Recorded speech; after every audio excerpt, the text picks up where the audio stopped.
Hello guys, magluto ako ng ginataan. Nilaga ko na yung kamote, saging at gabi. Then, isunod ko na ito. Ito yung glutinous flour na pinulog-pilog ko.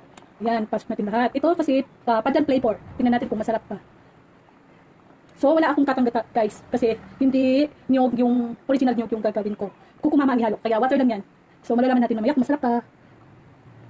So, ayan na guys. Haluin muna natin para manarap. Yan, pakuluin na natin yan. At ilagay na natin yung sugar guys para ma-absorb talaga niya yung tamis ng asukar sa mga ingredients. Haluin natin saglit. So kasi wala akong nakitang sago na colorful guys. Mahirap kasi maghanap dito sa aming lugar. Kailangan doon sa inos ng palengke. Layo-layo pa doon guys. Kaya patsagaan na lang natin iyan. Takpan muna natin guys. Ayan na siya guys. Lumutang na yung ano. At ilagay na natin yung sago.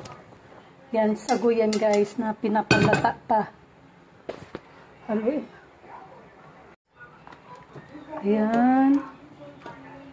Haluin na natin. Nandiyan na yung sago.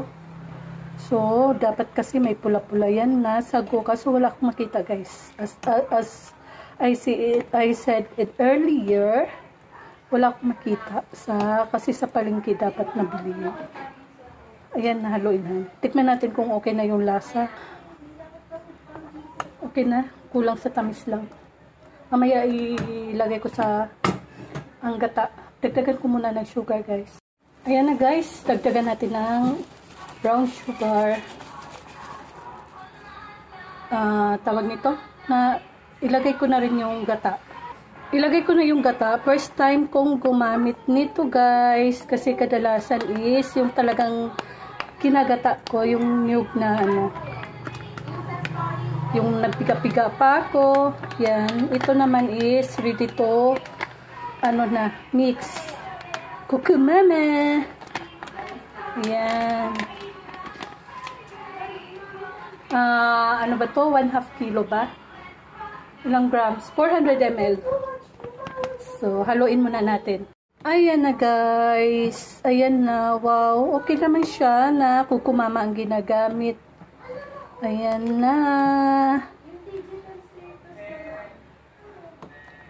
Ayan. Maganda naman yung kalalabasan niya. So, pakukuluin lang natin yan, guys.